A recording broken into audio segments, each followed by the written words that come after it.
everyone. Welcome. I've been told, or been asked to let you know where the restrooms are. There's one through this door here and one downstairs. So this is a sort of free-flowing panel discussion. It may go on for an hour or so feel free. So good afternoon, everyone, on this beautiful spring Saturday afternoon. My name is Barbara Webb, and I'm the Director of Development at Morven Museum and Garden. On behalf of the museum's Board of Trustees and staff, welcome. Several miles away from this beautiful, restored historic building in Flemington sits another beautifully restored building in Princeton. As you climb the central staircase to the second floor of the 18th century mansion called Morven, you are all at once transported to another time. The 20th century as inhabited by Charles and Anne Lindbergh.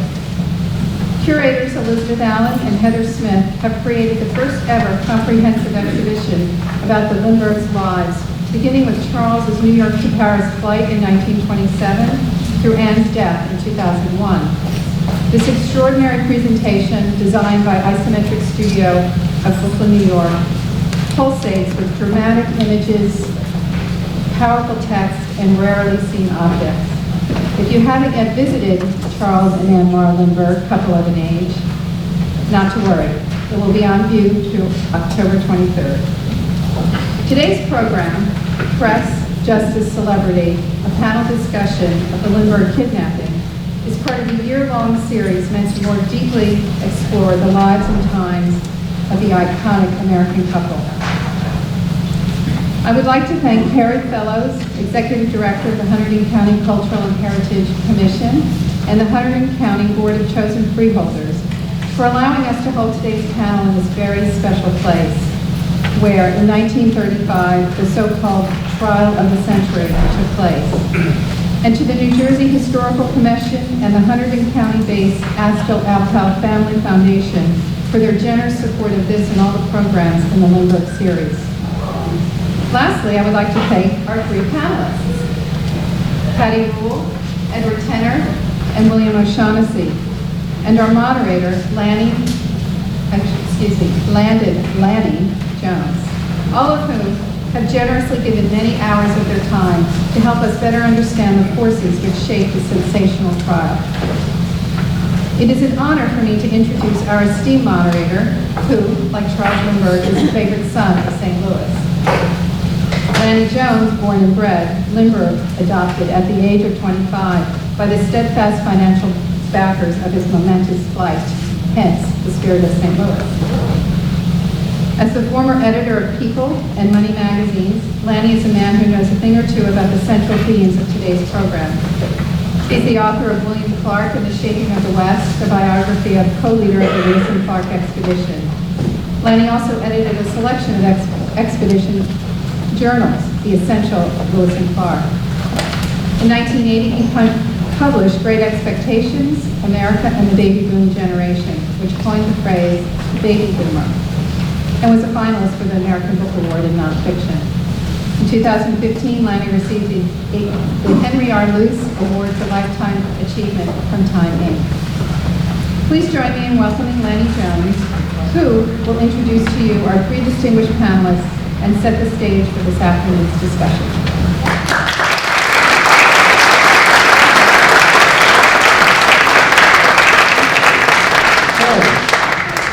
Thank you. Good afternoon. Thank you, Barb. Thank you, Morven, for all you've done to make this possible. And in a moment, I'll be thanking my three panelists. I am from St. Louis, and those of us from there still feel a certain connection to the Lindbergh, Charles Lindbergh. When I grew up, the closest big street to my house was Lindbergh Boulevard, so named in 1930. Anyway, but it's not about me. My job is to introduce three very smart panelists and get out of their way. So after I tell you a little more about them, I will probably do a quick summary of the timeline of the kidnapping and trial. And then after that, we will have a chance to hear from all of you. So, quickly to say the panelists. Patty Rhule, on the left to your left, is the director of exhibit development at the really wonderful Newseum in Washington, D.C. Before coming to the Newseum, she was one of the founding editors of USA Today. She would talk about the impact of the media, radio, and newspapers on the trial, the narrative about these events that the press chose to tell. They had options. They chose certain options, ways to tell the story, and the impact of Lindbergh's celebrity on the trial itself. Sitting working towards me, sitting next to Patty, is Bill O'Shaughnessy. Bill is a special counsel to the law firm of McCarter English, based in Newark. He's a trial lawyer with 50 years of experience in New Jersey and elsewhere. He's a graduate of the University of Virginia and its law school. He's been listed in best lawyers in New Jersey and super lawyers. And he has argued cases in this very courtroom.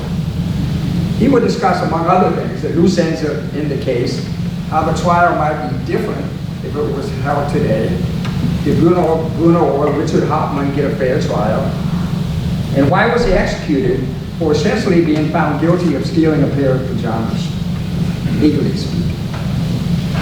Next to Bill is Ed Tenner. Ed Tenner is a remarkable author and scholar and has a PhD in European history. He held teaching and research positions in Chicago until his appointment as science editor at the Princeton University Press. He is now an independent historian of technology and culture, has held visiting positions at Princeton, the Institute for Advanced Study, Rutgers, and the Smithsonian. He is the author of several books. One is Tech Speak, Why Things Fight Back, Technology and the Revenge of Unintended Consequences, and Our Own Devices, How Technology Remakes Humanity. Ed will discuss the afterlife of the kidnapping and trial up to the present, in the media and in scholarship, what we know and don't know, what more we may know and what more we don't know, and the reasons for the continuing public fascination with Lindbergh and Hauptmann. Now, if I can just give a brief, sort of state the facts, as Bill would probably say, a brief sort of summary of the events. This is a little like preaching to the choir. I have the feeling I'm with a pretty knowledgeable group here. But just to get the dates right. On Tuesday, March 1st, 1932, 20-month-old Charles Lindbergh Jr. was taken from his crib in the second floor of Highfields, the Lindbergh's new home in Hopewell. On May 12th, 77 days later, after a failed ransom exchange, the toddler's body was found just 4 miles from the Lindbergh home.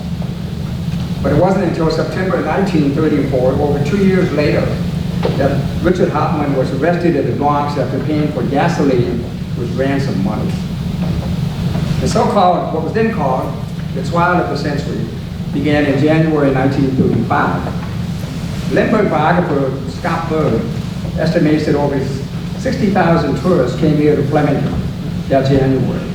Over the next month and a half, over 5,000 people would observe the trial in this very courtroom. That jury box that the trials, well, sat the trial's 12 jurors, all of them were local residents. And at the end of each day's proceedings, they would walk across the street to the Union Hotel and stay there. So on February 13, 1935, after 32 days, 157 witnesses, including Charles Lindbergh most dramatically, the prosecution and defense rested their cases. The jury retired to decide the fate of Richard Hauptmann. Thousands gathered outside, in the streets here, outside the courthouse as they deliberated. The sun went down. The press installed floodlights so the news cameras would still get their shots when the news broke. Then, at 10:38, the courthouse bell tolled. I assume that bell is still up there in this courthouse, no? Signaling that it was at least a decision. This is sort of a white smoke moment. Unanimous verdict, murder in the first degree. The sentence is death, with execution already set for the week of March 18. Turned out from the start, the jurors had been unanimous in finding Hauptmann guilty. The only need for deliberation was over the penalty. And when the crowd heard that Hauptmann would die, they roared their approval. After a number of failed attempts, Hauptmann was executed in the electric chair April 3rd, 1936. Hauptmann maintained his innocence until the end and never implicated anybody else in the crime. Now, with that, I would like to go to our panelists, each of whom will make sort of a short opening statement, and then we'll have a conversation with questions. So, Patty, you're on. Thank you, Manny. Well, H.L. Mencken called this story the greatest story since the resurrection. And certainly the Lindbergh kidnapping had all the elements of celebrity, tragedy, and an enduring mystery that sees us talking about this 80 years after Bruno Richard Hauptmann was executed. From the moment the Associated Press arrived on the Hopewell estate that night, traipsing through the mud, probably messing up a lot of evidence that I'm sure Ed will tell us about later, the press was all over the story. The press and the public's fascination really never waned. Did celebrity play a role in the way the trial was played and in the way the story was reported? Without a doubt. Charles Lindbergh was an international hero beloved by millions the world over. Just as a contrast, Bruno Richard Hauptmann was an immigrant from Germany who came to this country illegally. He had a criminal past. He had done time in prison in Germany for a series of break-ins, one of which involved a ladder. How powerful was Lindbergh's celebrity? Well, Colonel Norman Schwarzkopf, the father of the famous Storm in Norman Schwarzkopf, said he loved Colonel Lindbergh so much that he would do anything for Colonel Lindbergh. That included basically giving up the investigation to him from the start. We wonder today how the investigation would have gone differently had the police not acceded to Colonel Lindbergh's demands not to pursue the kidnappers until the child was safely found. In 1930s America, as my mother said to me, who was also a German, of German heritage, it wasn't a good time to be a German. Many felt sensationalized news coverage for the way the trial ended up, and certainly there were excesses by reporters throughout the trial, which I'll talk about a little later. But I would propose there was a series of factors that led to Hauptmann being convicted. Number one, the key factor of how did he get the ransom money and why was it in his home. Also, this kidnapping sent a real shiver through Americans all over. If something like this could happen to Colonel Lindbergh, it could happen to anyone. So it was a real moment of fright for the entire country. And people wanted this crime solved very quickly. And that pressure, both on the part of the news media, the president, the FBI, the people in this community, probably led to decisions being made that in retrospect should not have been.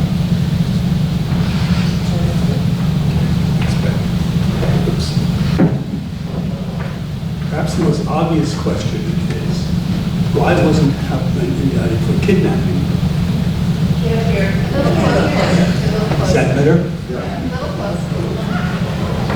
The question that I would pose is, why wasn't Hauptmann indicted for kidnapping? Well, the answer to that is really quite simple, and it's because the general public was clamoring for the death of the murder of little Lindy.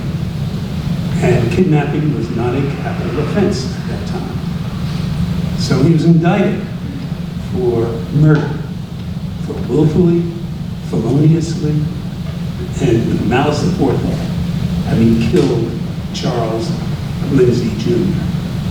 And the key word to focus on there for purposes of the trial is feloniously, because the state and the county were relying on an old common law doctrine called the felony murder. That if during the course of the commission of a felony, of which there were 5 or so at the time, arson, burglary, rape, robbery, somebody died, whether intentionally or accidentally, it was murder in the first degree. So, what was the felony that was charged? Burglary. What were the elements of burglary? They haven't changed very much. Breaking and entering into the dwelling house of another in the nighttime with the intent to commit one of specified crimes, including theft or robbery. kidnapping, again, was not among them. So the key challenge that was confronting the state in this prosecution was, how did they get Hauptmann at the scene of the crime at something in the neighborhood of between 8 and 10 o'clock on the night of the 1st of March of 1932. And the way they went about it was through what we call circumstantial evidence. And what was the circumstantial evidence? It was first a ladder found some 70 feet from the side of the house, the Lindbergh house. And that ladder, through expert testimony that Ed will be speaking about, was tied to a piece of wood found in the attic of Hauptmann's rented home in the Bronx. And what was the other piece, or one of the other pieces of circumstantial evidence? On the ledge, the window ledge of the home, when they came in after the baby was found missing, was a note inside which was the ransom demand, $50,000. And that proved to be the subject of extensive expert testimony at the trial, what they call linguistic analysis, peculiarities of word formation and word choice. And then, I would say third and finally, perhaps, clearly crucial testimony, just for getting the ladder into evidence, was the, quote, eyewitness testimony of an 85-year-old man by the name of Landon Jones, who testified that on the morning of the 1st of March, he saw somebody that he hadn't seen before driving in the neighborhood with a ladder in his car. And so then you ask, well, what was the defense's approach to the case? And it was essentially, at least so argued by counsel for the defense, the utter implausibility of anyone knowing, A, that the Lindberghs would be there that Tuesday night when they had never spent a Tuesday night in that house before. B, that there would be nobody in the nursery between the hours of 8 and 10 o'clock at night, pursuant to very firm directions of Lindbergh himself. And the improbability of being able to find his way in the nighttime without arousing the suspicions of anyone. The fox terrier, there was apparently a very verbal fox terrier, didn't bark. The baby didn't cry out. And in addition to that, there was an alibi. The alibi was he was not there on the evening of the 1st of March. He was at a restaurant in the Bronx, in which his wife worked. And he had a corroborating witness who said, yeah, he saw him there at the restaurant at roughly 9 o'clock at night. He's asked during cross-examination, how can you be so sure? It was the 1st of March. He said, because it was my birthday. And, well then, why is it that you recall that it was this defendant, Hauptmann in particular? And he said, well, he laughed at me. Why did he laugh at you? Because I placed an order for my meal with Mrs. Hauptmann, and he laughed at me. He said he remembered things like that. So that was the posture of the case as it went in.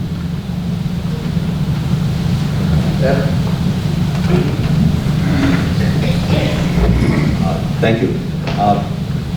First of all, I'd just like to, with apologies to Patty, I'd just like to say that I have read the German police report about Hauptmann's criminal activities, and it does indeed mention that he entered the home of somebody who turned out to be a mayor in another town, but there is no mention of a ladder there. I mention that only as an example of one of many, many cases in which people have made assumptions, in which we've read things in one book or another, about the circumstances of the case, about the background of Hauptmann. And one of my reasons for interest in the case is that there is so much left to be discovered. There are so many documents that have not been really fully examined. There is other evidence that can be re-examined, and that's why it is exciting to me. My main point here, though, is that there really were two Lindbergh trials.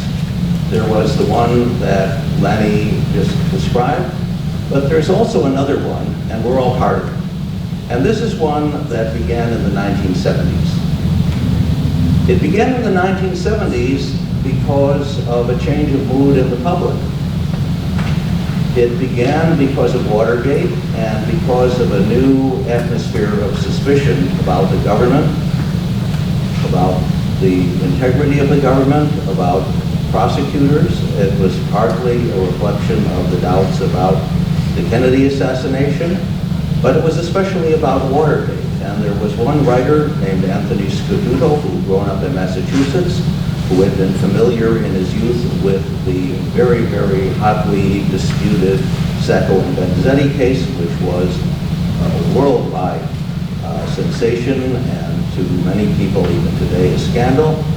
And he believed that just as Sacco and Vanzetti had been railroaded, that Hauptmann had been railroaded, and he tried to show it, and he uncovered quite a bit of new evidence with the Freedom of Information Act. And he also was able to get the attention of reviewers and the media, even though his own idea of who actually was responsible was almost certainly wrong.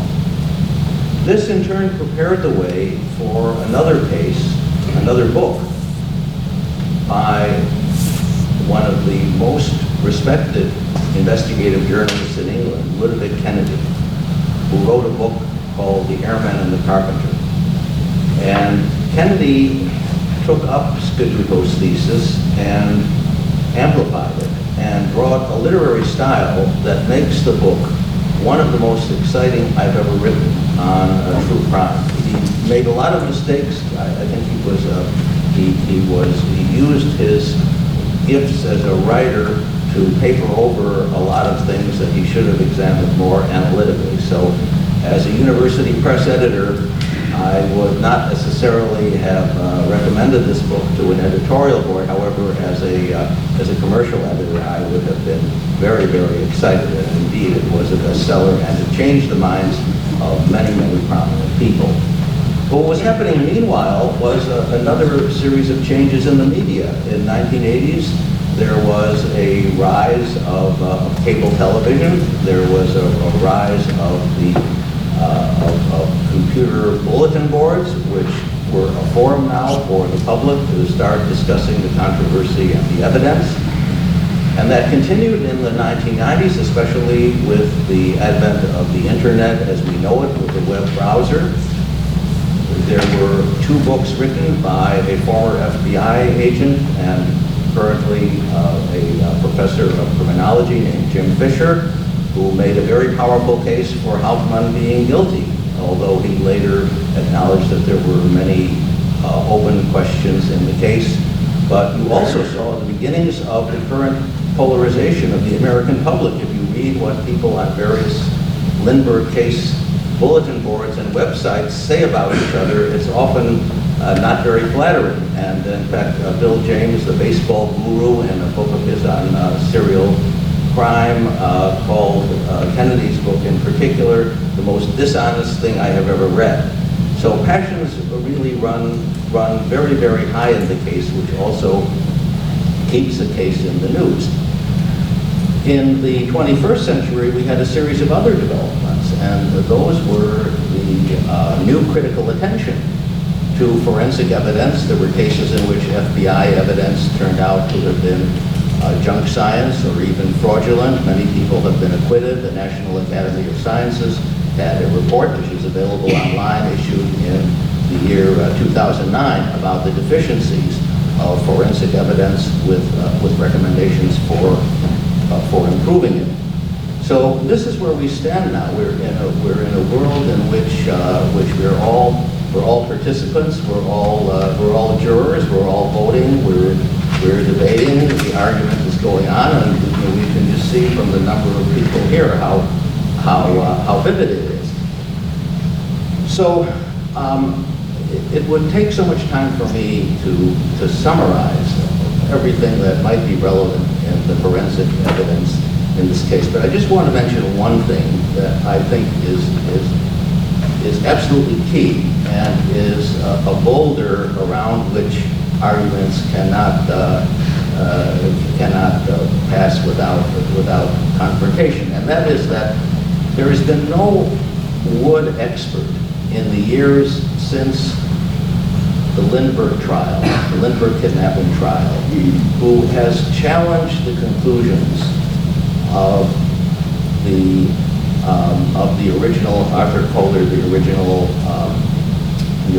wood expert for the government. And those were not only the matching of the grain of the wood, but they were also conclusions about the rings of growth of the wood. They were about the marks of Hauptmann's tools. So Hauptmann, I'm convinced, knew more than he was saying. That doesn't mean that he was the kidnapper. That doesn't even necessarily mean that he was a main plotter, but he, at the very least, helped somebody make a ladder, or he made a ladder for somebody and he lied about it. And we know that he lied about other things. Now, that does not make him guilty of the kidnapping, but it really raises the point of this point that nobody really has a fully convincing and persuasive argument either for or against Hauptmann, or indeed about the extent of Hauptmann's involvement. And I will stop there, but we'll be glad to answer other questions. Maybe I'll go over here so I can ask the panel questions. Is this okay? Okay. So I can ask the panel questions and they don't have to go around the microphone between them. It's hard to be in this room and not want to hear more about what it was like to be here then, when the trial was going on. So my first question, I'm going to say a few things about celebrity that sort of set the context of Lindbergh. But that, what was it like in the courtroom here? What was the judge like? What were the various lawyers like? And then when you stepped outside, there was a mob of reporters. And what were they doing? What was their behavior? There were no real accepted norms for this kind of event and for using the kind of media they now have access to. Which leads me to this point.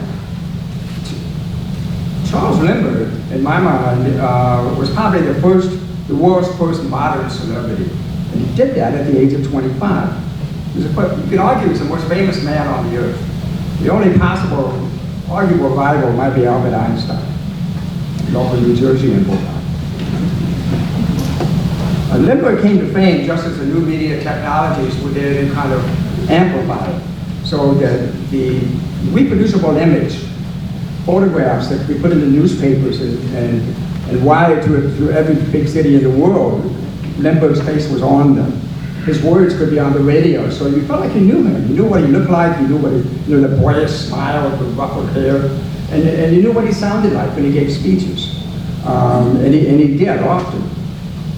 At a dinner in New York, Charles Evans Hughes, the future Supreme Court Justice, I think, said, "We measure heroes as we do ships by their displacement. Colonel Lindbergh has displaced everything." And he really did too. After the trial, Lindbergh, I don't know, did Ann Moore go with Lindbergh when he did the barnstorming tour in South America? He barnstormed in South America. The reporters were desperate. Every time Lindbergh sneezed, they filed a story to the newspapers. And the newspaper sales, by the way, were booming because of Lindbergh. But finally, one editor had enough. And he wired the reporter in South America and said, "No more stories unless he crashes."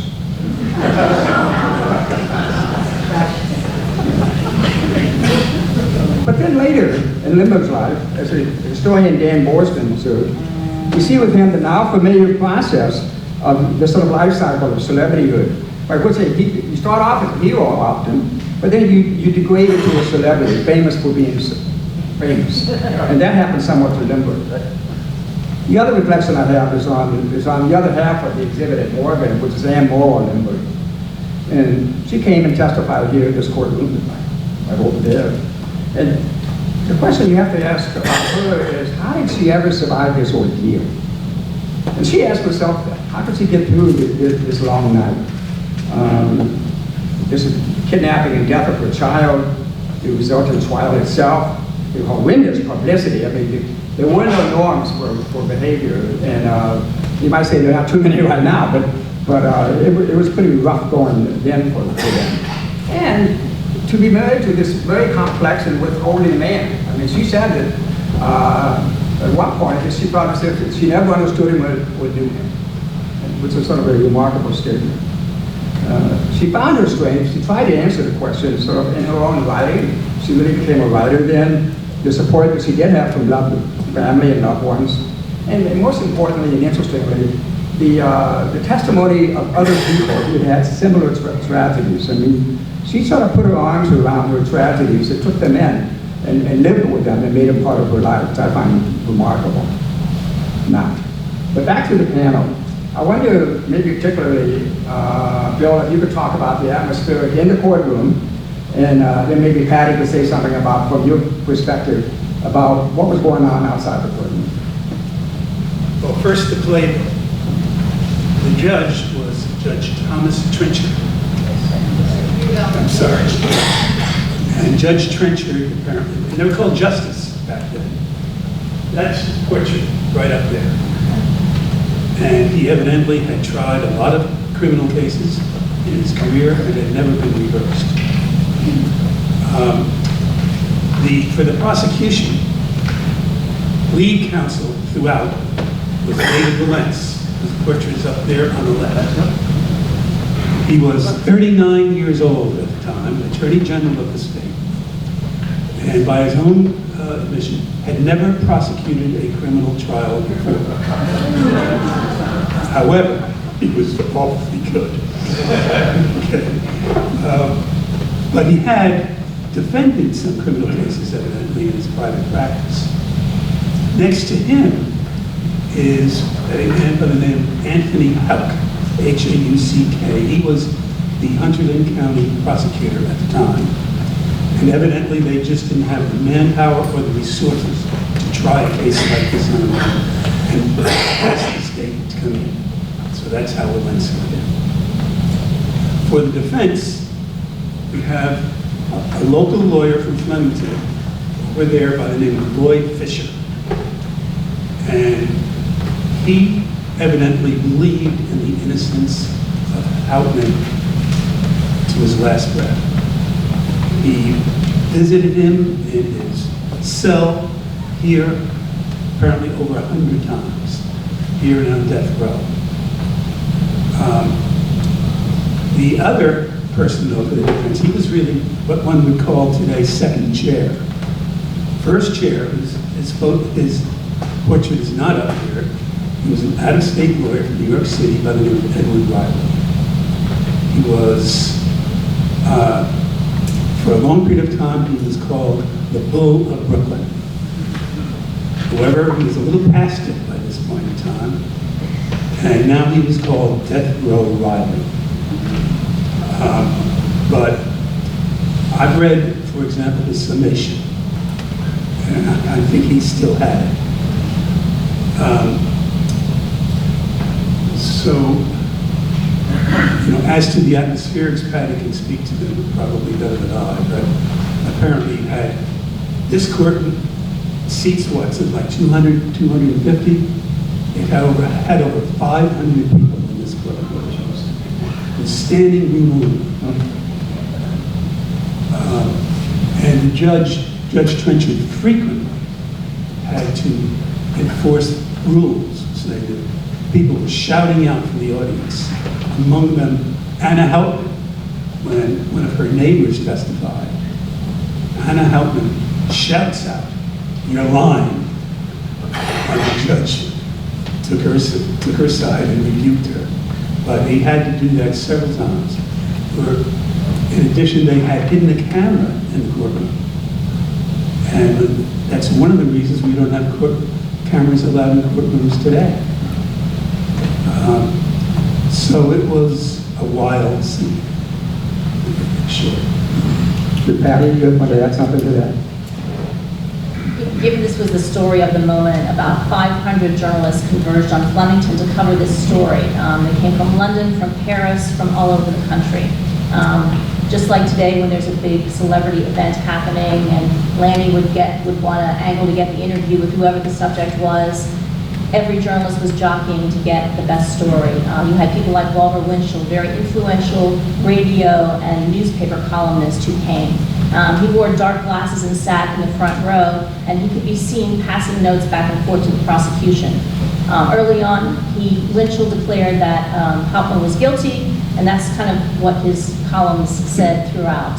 I think Hauptmann himself said, "Who is that man? He shouldn't be here." There were people selling souvenirs outside. One newspaper called it a modern-day Circus Maximus. There were miniature ladders sold.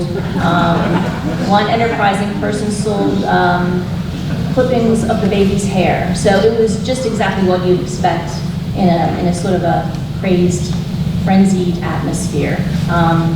Radio is coming into its fore, and so that had a great influence also. As Lanny said, when you can hear someone's voice, when you can hear Charles Lindbergh speak, when you can hear the accented voice of Richard Hauptmann, very different story. It's a very different feeling, just like we learned in the 1960s, the impact that television could have on your perception of a person. That really played a big role in this. Generally, everybody who was anybody in journalism was here, from sports reporters to columnists to anybody you can imagine. Yeah, that's right, Bill. I should have said a little bit more about Rhule. The word about him was that almost on a daily basis, he would be slid out. He was staying across the street in the hotel himself, and evidently he would be visited frequently at 2, 3 o'clock in the morning by one of several secretaries to, quote, take dictation. That's good. Let's see here. Yeah, the service atmosphere, it was in this trial, there were the now familiar blurring in journalism between life and entertainment started to happen. The fact that Walter Winchell was there, essentially what we call a Broadway columnist or a gossip columnist, and he was there, the whole thing, that's slippery slope. That may have been the top of the hill back there. I want to turn for a moment, maybe to follow up on something that Bill was remarking on, but I want to hear you on this yet. Just sort of double question. But basically, was the trial fair? Did Hauptmann get a fair trial? And what was unfair about it, if that's the case? Anyone find that?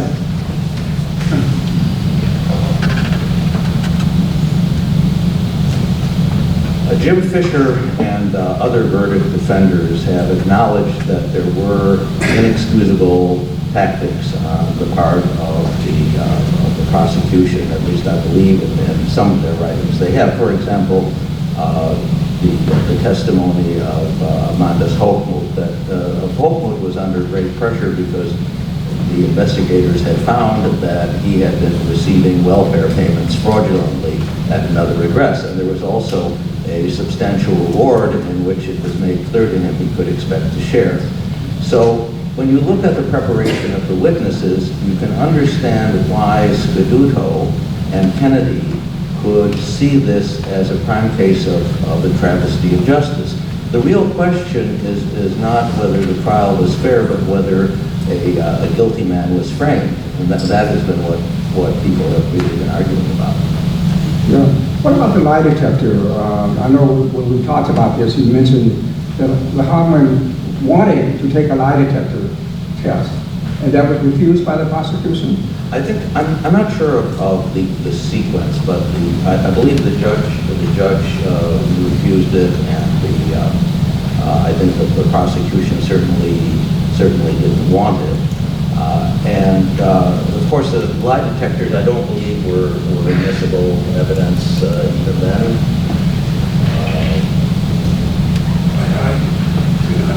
But I think there are two possible explanations. One is the Scaduto-Kennedy explanation, which is also the part of the case of Mrs. Hauptmann. The case is still going forward, by the way, even after the death, which is that the prosecution knew that Hauptmann was innocent. They weren't just trying to tidy up the pieces to assure a guilty verdict, but it was really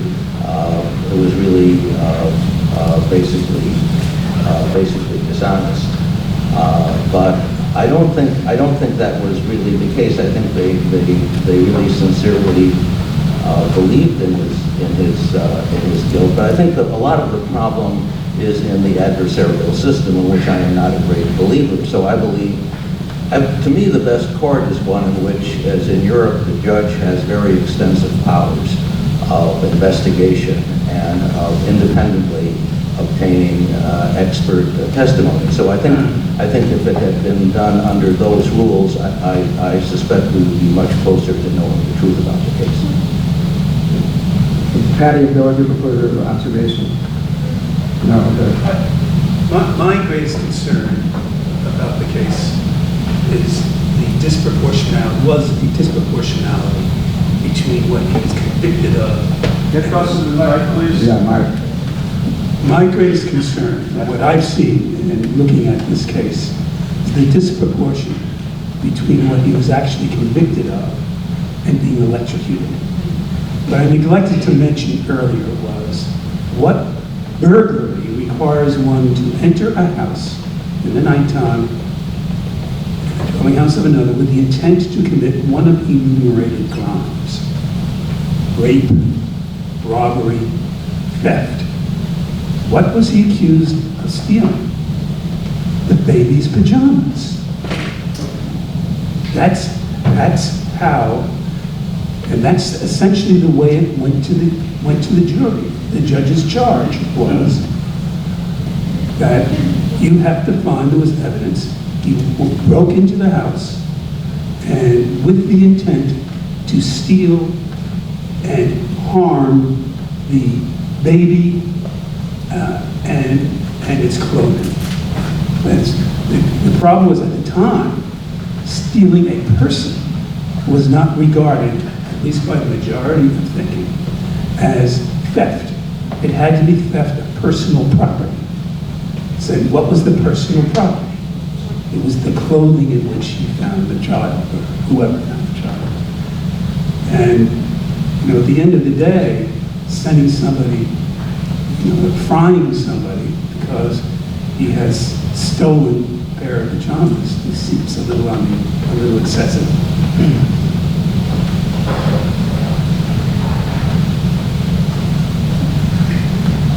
I really take your point about the disproportion there, but let's do a thought experiment. Let's say that there was an all-star panel of defense attorneys, and they were able, by using the best possible arguments, to persuade the jury that they had no choice but to render a not guilty verdict. Supposing Hauptmann had been acquitted, and there was another case earlier in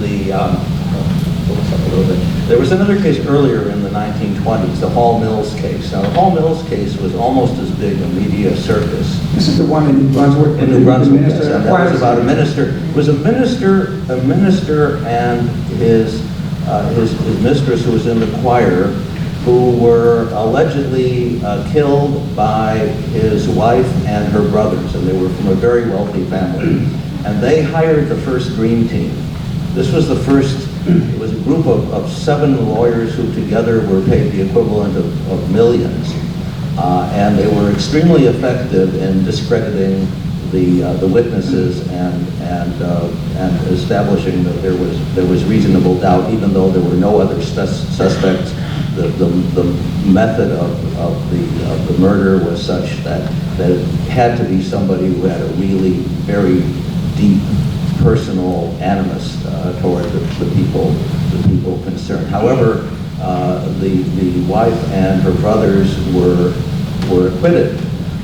That did not stop the arguments about the Hall Mills case, and I think the reason that people don't talk about it more is that the Lindbergh case was so much bigger that only a small number of people have really maintained their interest. In other words, we would still be here if Hauptmann had been acquitted. So to me, although it's extremely important to remember the case in a legal sense and to be aware of the prosecutorial abuse and due process, what happens to interest me as a non-lawyer is really the evidence for Hauptmann's guilt or innocence and the actual facts of the case. I think our views are really complementary, but I just wanted to emphasize that this is my own personal interest in it.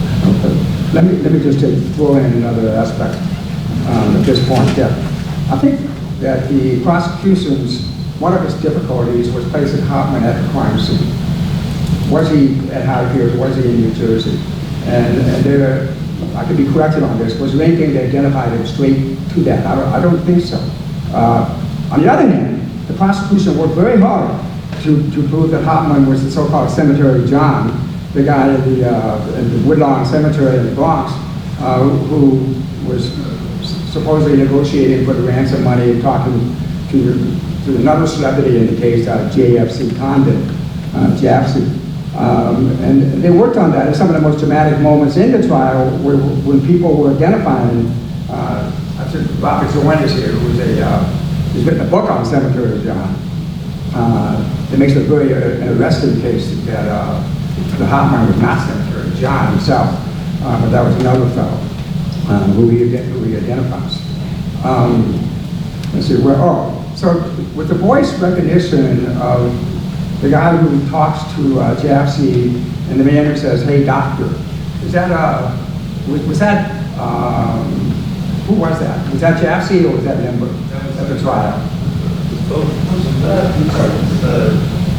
Lindbergh said that he heard the man inside the cemetery yell out, "Hey, doc," speaking to Dr. Jones. So he overheard that when, from a distance of over, as I've measured it, over 210 feet. yeah, At the corner of the cemetery. and a time it took so many years. Yeah, that was, almost 3 years before. I'm saying the voice recognition is pretty discredited, and that's like an ear witness and eyewitness. Yeah, so they let the lawyers fight it out. One of the problems with the case, in my view, was the two different crimes of namely extortion and murder were conflated. That indeed, Hauptmann had been indicted in New York for extortion, and he was probably guilty of that. I mean, he was found with ransom money. They found another $14,000 of ransom money in his garage. But again, extortion would not get you the death penalty at the time. But the case, as it was presented, blends together those two offenses. Like Lindbergh's testimony, and from what I read in the biography of Scott Berg, when Lindbergh got on the stand and testified that, yes, he remembered that the voice he heard at the cemetery, at St. Raymond Cemetery, when the ransom money was exchanged, was that of Hauptmann, and he identified him at the trial. And apparently at that moment, a hush came over the whole courtroom for several minutes. And Berg says it was over at that point. However, just one of the other things we might mention is the rules of the game were different back then. You didn't have what you call an obligation to, the prosecution today has an obligation to turn over what you call Brady material based on a U.S. Supreme Court decision in the 60s, where the prosecution must turn over to the defense anything arguably exculpatory. Well, what did the state have that they did not turn over? Among other things, and they turned over very little, was it had a transcript of the testimony given by Lindbergh himself before the grand jury in New York, where he said he really couldn't be sure that he would recognize that voice, yet he does so positively and unequivocally at the trial. It's hard to believe he did not commit perjury. Okay, I think Ed had something he wants to add to that. I'm not sure it necessarily was perjury in the sense that he believed that he was not telling the truth. I think it's more likely that Lindbergh, over time, really became sincerely convinced that that was the voice that he heard. It's very possible for all of us, if we get something that seems to be persuasive evidence, to disregard what we originally saw and to re-remember it. And I think a lot of that was happening in the case of this trial. So there has been a paper published actually by a friend of mine, Larry Solon, who has degrees in law and linguistics and teaches at Brooklyn Law School. And Solon is one of the people in the recent field of forensic linguistics. He mentions, for example, in a textbook that he wrote on the subject, that if you really wanted to establish who wrote ransom notes, it wasn't enough to say that the handwriting matches Hauptmann's, that the misspellings are characteristic of Hauptmann's.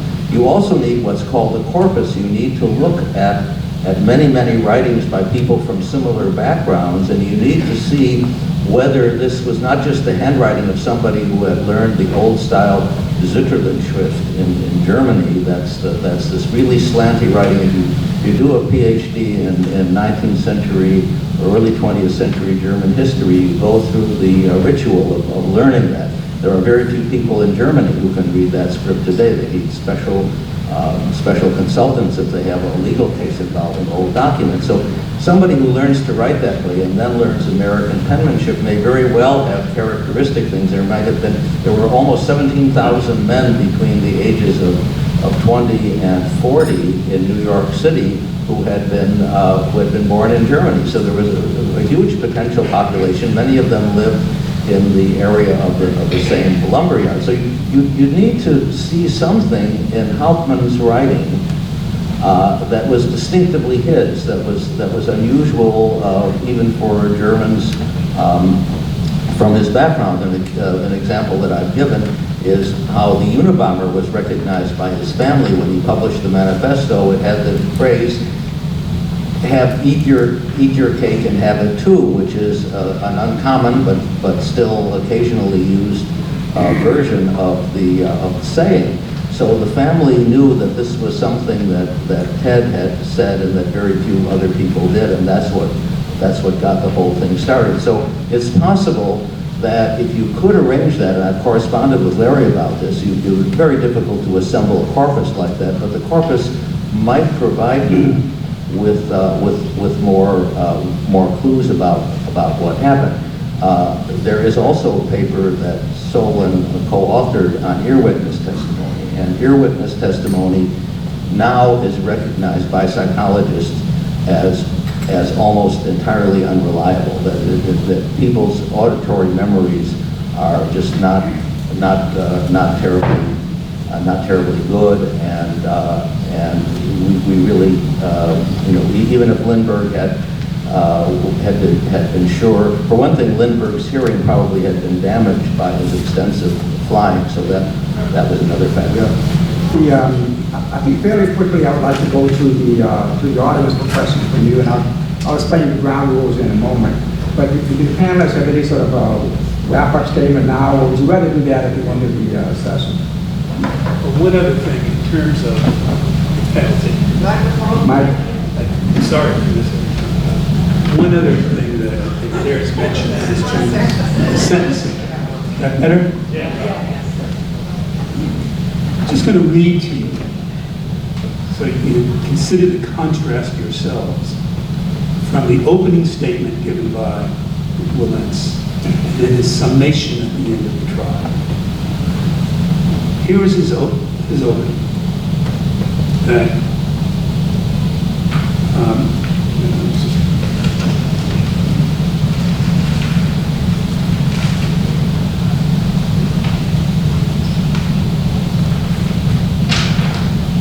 then, as he, Hauptmann, went out that window and down that ladder of his, the ladder broke.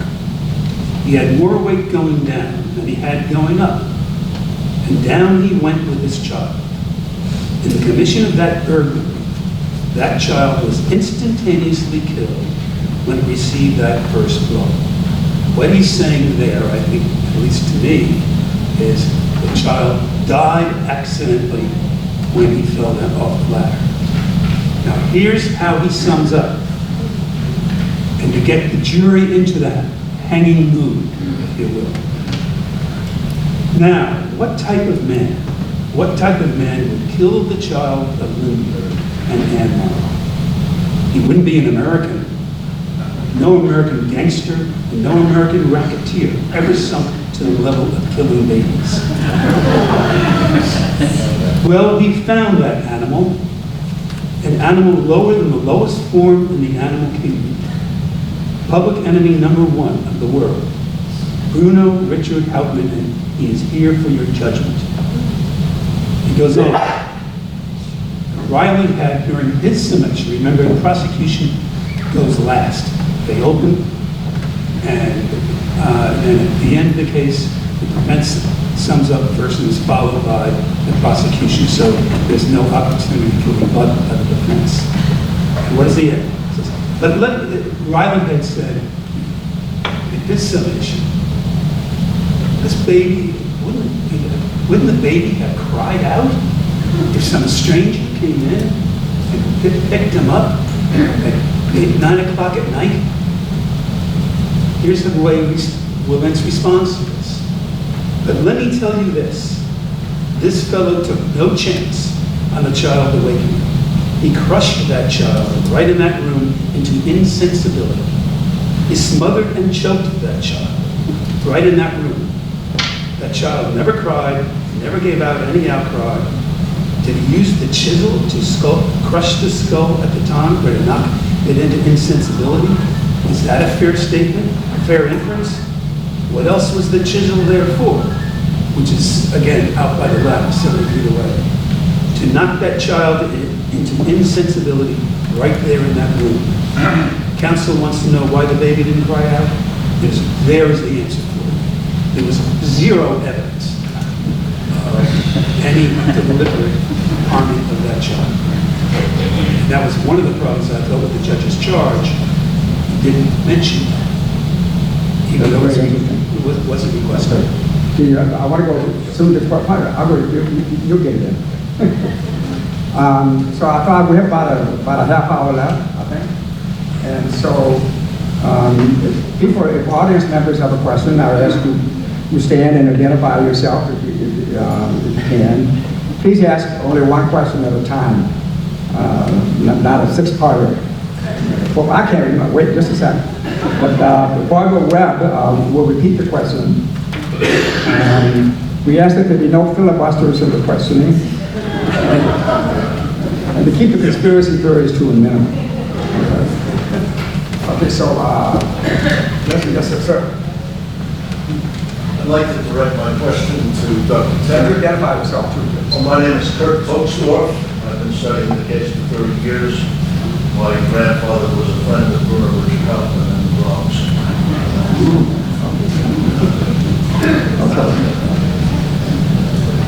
In any case, not to get involved in that, my question is this. If we have the issue of the incomplete discovery about Lindbergh's initial confrontation with Hauptmann's voice, that his initial impression was that he couldn't identify the voice. So suppose it had been the case that something had caused Lindbergh, had compelled Lindbergh to change his initial plan and perjure himself at the trial. Because this was a capital case, what would Lindbergh's status have been when Hauptmann went to the electric chair? Am I making sense? Okay, could the group hear the I question? might be able to help answer that. Okay, fine. I don't know if I can repeat that. You know, I'm a little nervous to do that. Why don't you come up here and properly? I can hear this. I can also listen. Yes. Yeah, too. I mean, we made the point here today that that there was some legal maneuvering in turning this into a capital case. That the felony murder statute was used to make this a capital case when, of course, kidnapping in New Jersey was not a capital crime. But perjury in a capital case where the defendant is executed is an extremely serious crime, is it not? Oh, yes, I mean, I Much more serious than if the defendant is not executed. But I think that perjury requires a deliberate violation of the truth. And so if the question is, I really don't know. I mean, it's possible that Lindbergh really was perjuring himself there. It's also possible, and I think very believable, that because he had been exposed to all this other evidence, he kind of remembered again, and he refreshed his memory, and he convinced himself that that was the voice that he heard. That really is the question. And that's something I don't know of any forensic technique that will let us get into. But if he had perjured himself, and of course many members of the jury afterwards said that Lindbergh's testimony had made a great impression on them. Oh yeah. There's no doubt. Now, I think that one interesting thing is that apparently the procedures at the time and the state of psychological research on eyewitness testimony did not permit the introduction of expert witnesses. Now today, there are people who specialize, Elizabeth Loftus, for example. There are people who are professional expert witnesses on the unreliability or reliability of eyewitness testimony. It's a large market. It's an important niche in forensic testimony. So today, in a case like that, you would have somebody like Larry Solon, for example, or one of his students, or a professor of psychology, who would cite all of these studies, and the prosecution might have some other people on the other side. So forensic testimony, one huge difference is that at the time of the trial, even handwriting analysis had just been established by the Osbornes, for example. And wood analysis was so new that they weren't really aware that they were experts until Kohler stepped forward and volunteered his services. Of course, he later applied for some of the reward money. So that's another issue. It was not purely disinterested, but still But all I'm saying is that in the 80 or more years since the trial, there was a huge body of scientific studies on all aspects of forensic testimony, some of which may tend to exonerate Hauptmann. But here's another thing, by the way, about the capital nature of this. Many people believe that Hauptmann did not act alone. They believed he was guilty of something. So they were expecting Hauptmann, under the pressure of the death penalty, to name the mastermind or his accomplices or somebody. There was an expectation that Hauptmann could work out a deal to be spared if he told the whole truth. This is what many people expected. It's what Governor Hoffman expected. Hoffman arranged for a leading pro bono lawyer from New York to spend time with Hauptmann right here And to get the full story, and this is somebody, Samuel Leibowitz, who had defended the Scottsboro Boys, which was a very, very high-profile civil rights trial in the South. So he was somebody who was known for a passion for justice and for fighting prosecutorial abuse. And he gave up. He said that Hauptmann would not budge. He would not tell him anything more. He insisted on his complete innocence. So Hauptmann, in Hauptmann's own view, he was just a total victim. He couldn't admit to anything because nobody else was involved. But the sense was that if Hauptmann would not reveal anybody else, would not reveal anything else, then there was no alternative to the death penalty. This is what the public believed. Okay. Let's go to some other questions from the crowd. Is that Linda? Who's that, Linda? Yeah. My name is Linda Martinez, and I have a question. Hunterdon did mention someone in his own defense. He mentioned that there was a German friend of his who had given him the money to keep, the ransom money. And that friend had then gone to Germany and had died of TB, which incidentally is rather interesting because wasn't Cemetery Dawn heard to cough sometimes? So I'm wondering, where did that go? So okay, that was Isidore Fish, who was a fur dealer that Hauptmann met later and was involved in some investment projects. And the problem with identifying Fish and the Riley suggested that Fish and Violet Sharp were the real plotters. The problem is that if Fish was really the person, why did he die broke? He was mortally ill. He didn't use any of the ransom money for medical treatment in the United States. He was broke when he got to Germany. The prosecution, by the way, paid for the Fish family to come to New York to testify. And they said that he was really broke, that he really had no money, and so it is very possible though that somehow Fish and Hauptmann were involved in some kind of money laundering scheme, and that there was some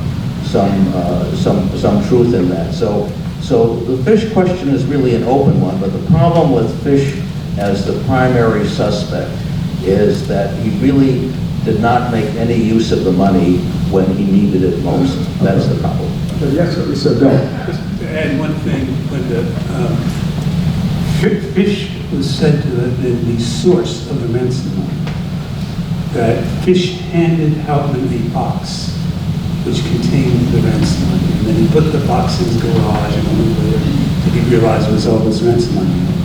The problem for that line of defense on the extortion charge was that during the cross-examination of some of the alibi witnesses on the extortion, it was conceded that Hauptmann and Fish were introduced to one another in July or August of 1932. But the ransom money was paid several months earlier in March. So I think that whole Fish story disappeared. Fish is like this. Okay. Yes, sir. Here. I've been reading this book about this case by Lloyd Gardner, who's an historian teacher at Rutgers University. He takes the position that the infant Charles Lindbergh Jr. was disabled, that the suture lines of his skull at his age of 20 months had not yet closed, and Lindbergh consulted with some Italian physicians, name I forget, who theorized that this child would be hydrocephalic and therefore disabled. And Lindbergh, this great icon, this perfect human being, who glorified not only himself but many people around him, did not want to have the burden of a disabled child in his family. His wife at the time was pregnant, and so there's a theory that he himself, and as gruesome as it sounds, and as uncomfortable as it seems, he himself given the fact that he was in the house and he said to his wife and the babysitter, the woman go, did you hear that sound? Nobody heard anything. The dog did not bark. In other words, he claimed there was something going on in the house, and yet nobody seemed to hear it, nobody seemed to react. He went up to the bedroom, the baby was gone, there were no fingerprints in the room at all. The room had been completely spotless of fingerprints to the shock of Schwarzkopf to the state police. Then all of a sudden, after the people came up to the room, the ransom note suddenly materialized, whereas before it had not. So Lloyd Gardner takes the position that Lindbergh himself was instrumental in killing this baby to rid the family of this disabled child. Does anybody? Anybody have any comments about that? Thank you. You heard the question? Yeah, was the child disabled? And did Lindbergh possibly do it himself? Yeah. I believe it came out that the child had rickets, and there was a heat lamp above the crib in the nursery, in the home. So I don't know. That seems really extreme to me, that Lindbergh would have a role in that. And I don't think there's any evidence, at least none at the trial, that the child was anything other than perfectly normal. Yeah. I just add, supposing Lindbergh really did want to get the child out of the public view, there would have been so many other ways for him quietly to have the child placed in an institution. He and his wife clearly had the money to pay for the best care in the world.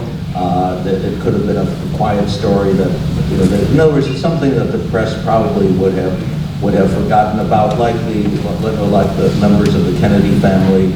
So I think that I mean, even though I'm not in love with Charles Lindbergh, it's very hard for me to imagine that. Any other questions for you? This side of the room, I've been focused on that side. Yes, sir. My name is Patrick Van Buren. I'm a great-grandnephew of Governor Howell.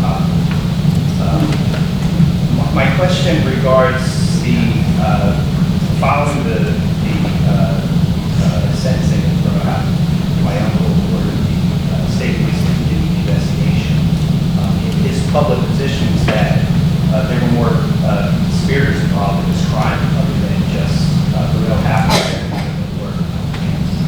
From a legal perspective, I know that there were discussions between Harold and the prosecutor, David Willis, as the state attorney general, and also discussions about whether or not Howard would break under the pressure of facing execution to give up his conspirators. What is the standard for the prosecutors to say that the case was satisfactorily closed?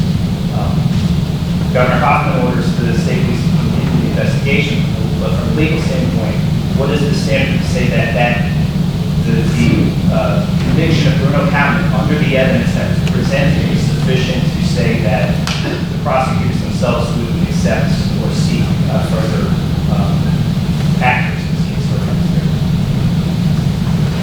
Well, I do know this. David Willis made it quite clear in responding to some objection made during the course of the trial. It didn't matter whether there were other people involved. The sole issue was whether this defendant is the one who murdered the baby. Okay, yes, sir. You have one up first. I'll give you next, please. My name is Brian McLaughlin. It's sort of a related question about Governor Hoffman. He was interested in continuing the investigation and had discussed for our attorney to work with Hoffman. There's an interesting exhibit at the Morven where Amelia Earhart writes a letter to Governor Hoffman and asks that he be considered to undergo a lie detector test. And the request is never granted. I was just wondering if anybody had any information on why the governor didn't consider that request. I could not hear that question. Could one of you please repeat it? Yeah. And he denied the application. Not seen any substantiation of that. The other explanation I've heard is that the only people who would be admitted into Howland's cell were either his wife or some member of the, or his lawyer. And the state was not going to permit whoever would conduct this lie detector test into the cell. That doesn't make a whole lot of sense to me, because I don't see why they couldn't have easily transported him to some other part of the jail. But that's the only explanations I've been able to, that I've heard.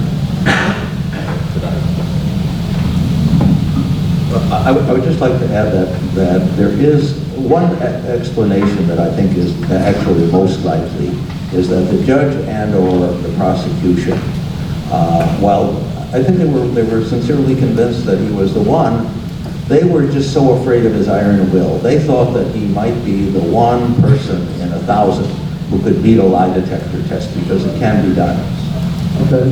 Okay.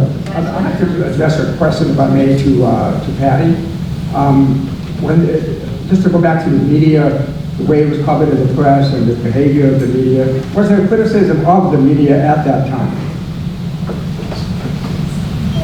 I mean, do people say this is excessive, this is a service? Definitely. Newspapers were saying that. And just to give you an example of some of the sort of abusive things that happened,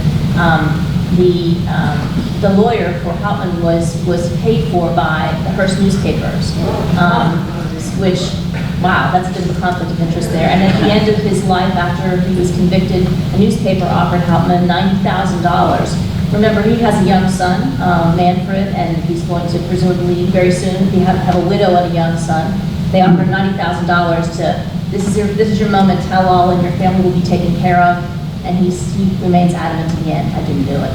So, but yes, there was criticism in the press of the press making this a circus maximus, with the Lindberghs being the victims of this frenzy, and certainly a case could be made for that. I think Ed wanted to add something. There was something I wanted to mention, because I really couldn't omit it, a motivation or possible motivation. This is, again, independent of Hauptmann's guilt or innocence. And that is that Hauptmann was one of 3 sons in his family. He also had a sister. His 2 older brothers were both killed in the First World War.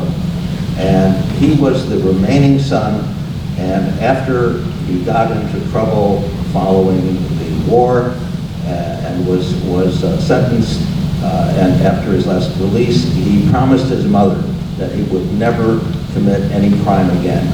His last letter to his mother, really his last testament, was called "Mother, I am innocent." It was not a letter to his son, it was not a letter to his wife, it was a letter to his mother. So one of the things in thinking about Hauptmann is to remember this really intense relationship. And his mother, like his wife, was a pious, really very, very pious Lutheran, very, very religious people. So it's, whether he's innocent or guilty, Hauptmann is somebody to whom the idea of his mother's belief in his innocence is absolutely crucial, that would let him override, to me, it would let him override everything else. The gentleman over here, do you have a question still, sir? Yeah.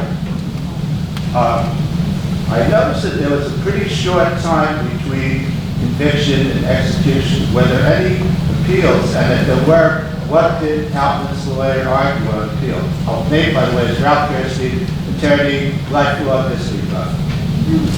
There was an appeal to what was then called the Court of Errors and Appeals. It was affirmed unanimously, 13-0. And the principal arguments, as I recall, on appeal were, one, the judge's charge to the jury, in particular, the one that comes to mind is concerned the eyewitness testimony of the 85-year-old Amanda's Hauptmann. And during the cross-examination of Hauptmann, Rhule asks him, "You have thick glasses." Remember, he was 87 years old at the time he was testifying, 85 years old at the time of the observation. He says, "Are you nearsighted or farsighted?" And Hauptmann responds, "My eyes are okay."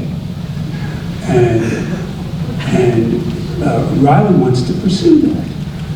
And he asks another question like that, and the Lentz objects, saying he's answered the question.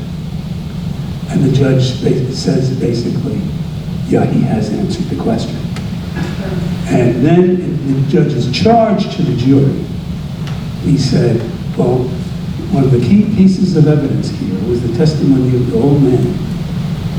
Is there any reason whatsoever to doubt the truthfulness of that testimony? And there was plenty of reason, not the least of which was he was somebody who was legally blind. That was not known at the time.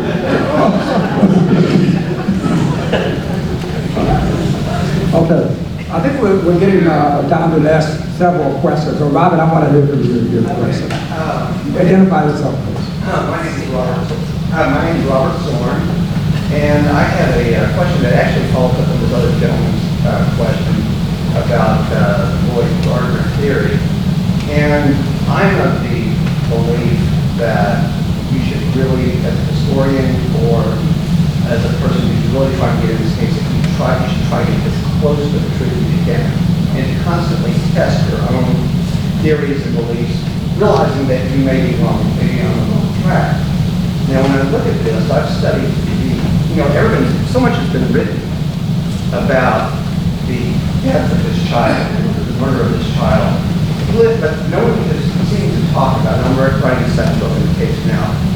One of the things I'll be emphasizing is the 618 beautiful days of this child.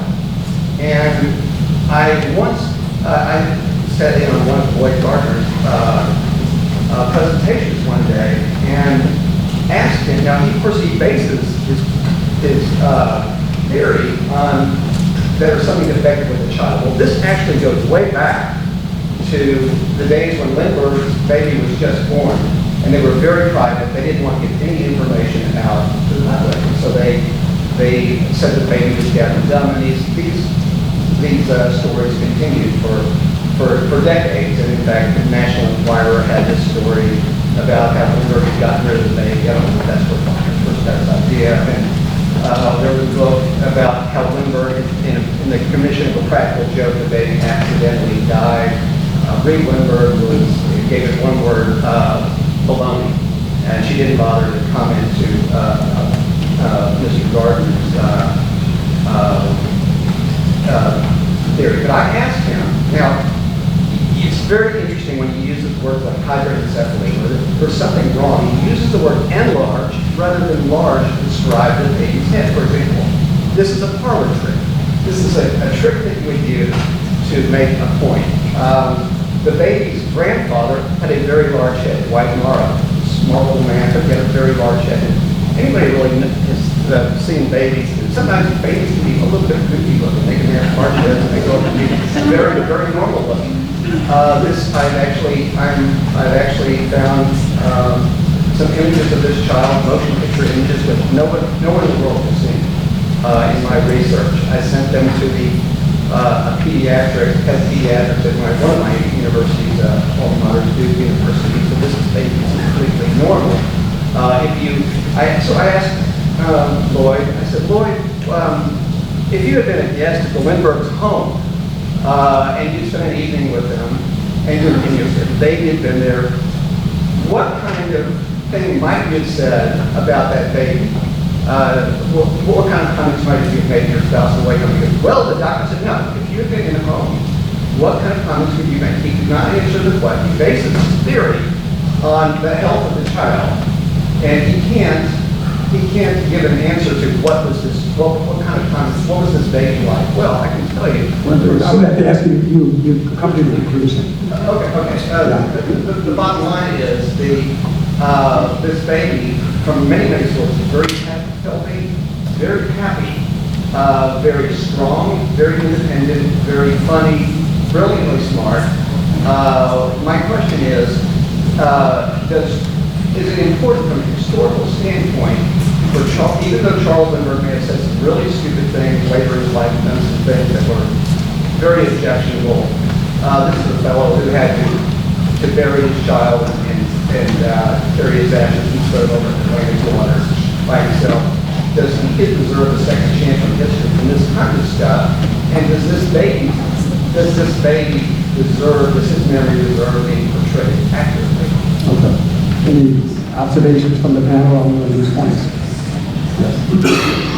Let me say just briefly, not directly on that, but the autopsy, which was not performed terribly professionally, there is a concept in forensic medicine called counter-coup contusions, which has been known for centuries. And counter-coup contusions will tell you, or may tell you, whether a head injury was the result of a fall or of being struck with an object. And I've looked at the autopsy report. It doesn't really say this one way or the other. So one of the problems of the case, in fact, is that the autopsy, even by the standards of the day, was not performed to the best professional standard.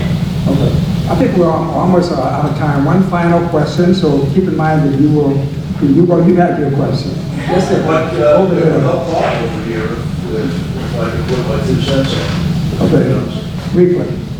The autopsy specifically said that the baby had a high protruding forehead and a circumference, the skull circumference, greater than normal in a child of this age. It also said that the fontanelle on the top of the anterior fontanelle on the child's skull was unclosed at the age of 20 months. That is very unusual. It's a bell curve. Yes, but 20 months. No argument, please. You raised the issue. That's fine. Yes, I call on this gentleman. This will be the final question.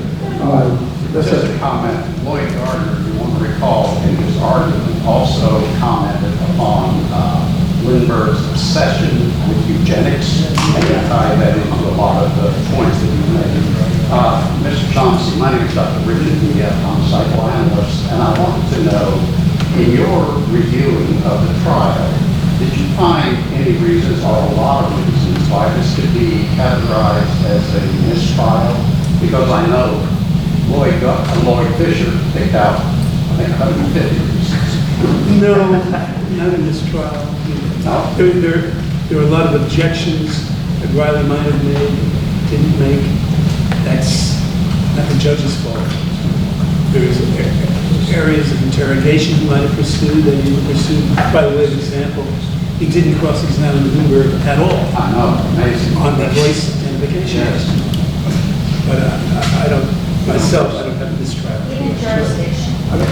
I would like to compliment the panel on the reason that really cooperated.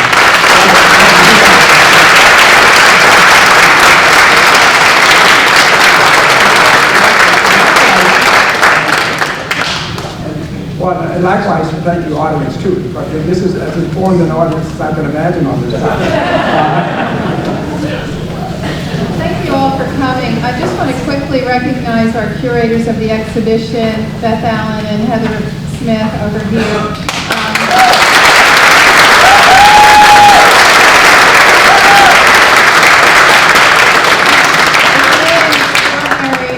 Effort and achievement, and we're extremely proud of their work and the work of everybody who's been part of this. And we've had lots of great speakers. In the packet of material that you have, there's a card that has the remaining programs for the duration, or at least through June. Anyway, we'll have more coming up. So please come to Princeton and visit the exhibition, and thank you all for coming.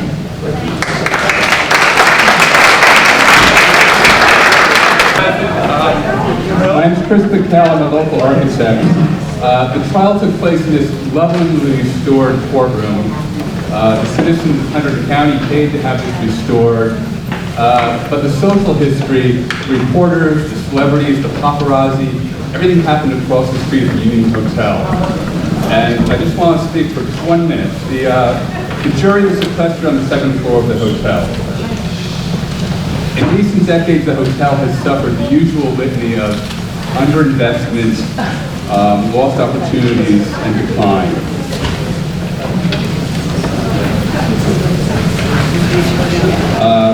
That history of the hotel is about to be erased. Currently before the town council is a redevelopment plan bulldoze the hotel and the 3 buildings adjacent to it. And so if you're concerned about history, as you are, and if you're concerned, I encourage you to keep informed about the ongoing activities that are happening in Clarendon Borough, because that history is going to be lost if something doesn't happen. We don't like abandoned buildings, but we don't abandon our history. And that's all. I'll be outside in front if you'd like to talk about it further.